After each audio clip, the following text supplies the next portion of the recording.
Bienvenue sur Le cinéma est partout.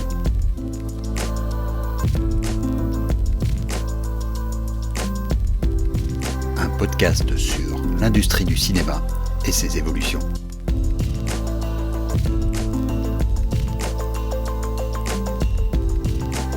À la fin de la saison dernière, je vous laissais avec une vision presque apocalyptique de Hollywood, qui semble incapable de se renouveler après 20 ans de succès insolents. Et puis, le miracle est arrivé. Barbie. Succès attendu, certes, mais pas à un tel niveau. Et ça n'a pas manqué. Le commentariat habituel s'est emparé du phénomène à grands coups de superlatifs et de comparaisons.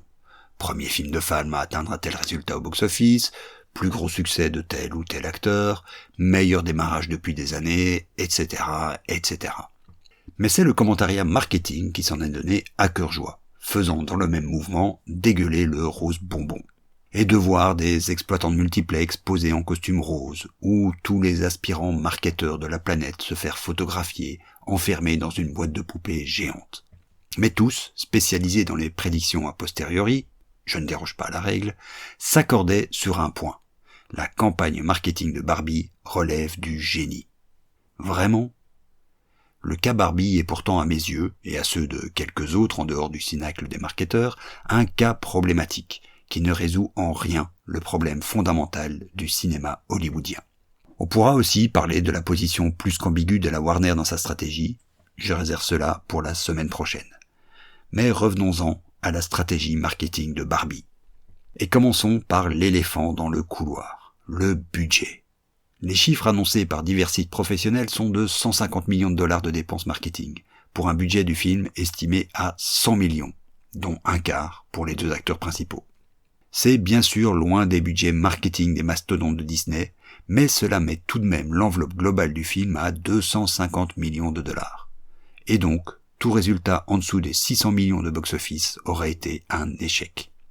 Bien sûr, les analystes marketing s'empressent de dire qu'avec un tel budget dédié à la promotion, le film ne pouvait être qu'un succès. Cette assertion est bien sûr fausse. Aussi géniale soit-elle, et je reviendrai aussi sur cette autre assertion, aucune campagne marketing n'assure seule le succès d'un produit. Pourtant, même les opposants les plus obstus du marketing lui prêtent de tels pouvoirs, l'accusant en permanence d'un lavage de cerveau qu'il est incapable de provoquer. Le supposé pouvoir du marketing est fortement ancré dans les préjugés occidentaux. Alors forcément, quand une campagne semble réussir son coup, les marketeurs s'emparent du phénomène pour démontrer que leur discipline est indispensable, et qu'elle est bonne quand elle est bien faite, par des vrais professionnels, s'entend. Mais quiconque a un peu grenouillé dans ce milieu sait qu'une stratégie marketing n'est rien d'autre qu'une hypothèse. Pour le cas des blockbusters de ce calibre, toute stratégie repose sur un prérequis, créer un momentum. Pas juste de l'intérêt, un véritable état d'excitation, qui poussera les spectateurs à dépasser tous les points de friction dont j'ai déjà parlé à plusieurs reprises, et à aller jusqu'à une salle de cinéma. Dans cette optique, la stratégie du film Barbie ne déroge pas à une règle vieille de plus de 25 ans. Les toutes premières images du film ont été diffusées en avril 2022 lors du CinemaCon, un de ces événements entre le show professionnel et le raout geek qui, comme les Comic-Con, servent de test de l'intérêt des early adopters envers un objet culturel.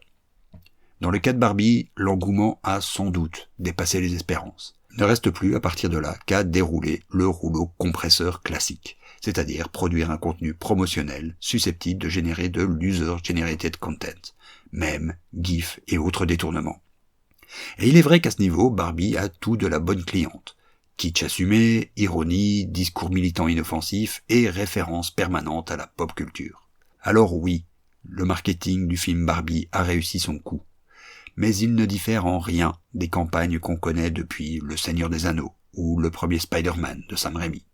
Mais me direz-vous, quid de ces énormes stunts, de cette Barbie géante à Dubaï, de la myriade de produits brandés Barbie et arborant le rose artificiel de la poupée iconique, du sac à main Vuitton au hamburger Burger King? Quid de toutes ces stars s'habillant ostensiblement en rose?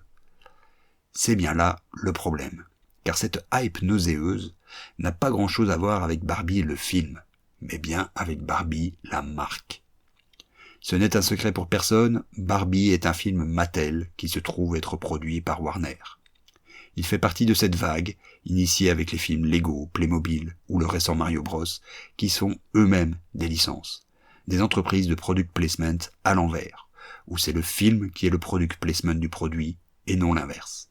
Et si le film en lui-même est un énorme succès, c'est surtout pour Mattel que l'opération est la plus fructueuse. Pour autant, est-ce que du point de vue de Mattel, la campagne de marketing de Barbie relève du génie? Pas beaucoup plus. La stratégie de Mattel avec ce film n'a elle non plus rien de nouveau. C'est une stratégie qui date des débuts de l'internet social et que les marketeurs américains ont dénommé le marketing de contenu. L'idéologie du contenu vise à indifférencier toutes les formes de communication, de l'article de blog au blockbuster, du mème aux jeux vidéo, comme le contenu global d'un même contenant, le web. Le marketing de contenu se sert de cette indifférenciation pour se servir de toutes les formes de communication et de culture comme d'un levier marketing, qui peut même faire passer le marketing d'un poste de dépense à un poste de profit. Et c'est exactement ce que Mattel a fait avec son film Barbie. Elle a d'emblée considéré le film comme du contenu. La société tente de mettre sur pied ce film depuis 2016, année où elle a décidé de changer l'image de sa poupée iconique. Dès le départ, le but était de déboulonner les clichés patriarcaux qui collent à la marque depuis sa création, et qui ne sont aujourd'hui tout simplement plus supportables.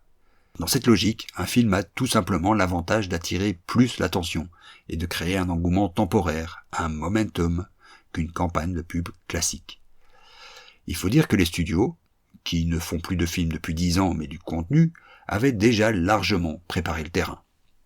Le youtubeur Patrick Willems revient sur l'histoire et les implications de cette idéologie du contenu pour le cinéma dans une de ses récentes vidéos. J'avais déjà parlé il y a plusieurs mois des opportunités que cet aveuglement des grands pontes envers le contenu pouvait offrir. Et nul doute que Greta Gerwig et Noah Baumbach, deux des plus intelligents scénaristes à sévir à Hollywood, ont joué à fond le jeu du détournement de commande, tout en sachant très bien dans quel jeu ils jouaient. Si ce n'est que dans le monde du contenu, le jeu n'a plus vraiment d'importance. Aussi intelligent, réussi et rentable que le film soit, il n'est qu'une pièce d'une stratégie au long cours, qui englobe les centaines de partenariats que Mattel a mis en place. À ce titre, le film Barbie n'est pas beaucoup plus important que la Barbie House en taille réelle de Malibu, mise à disposition par Airbnb, ou les défilés de mode tout en rose du Barbiecore. Certes, le cinéma a une capacité importante à capter l'attention et à créer ce que les Américains appellent des cultural phenomena. Mais cela fait longtemps qu'il n'est plus le seul. Et le fait qu'il ne serve désormais plus que de véhicule marketing, comme c'est le cas avec Barbie, devrait, à minima, nous inquiéter. À la semaine prochaine.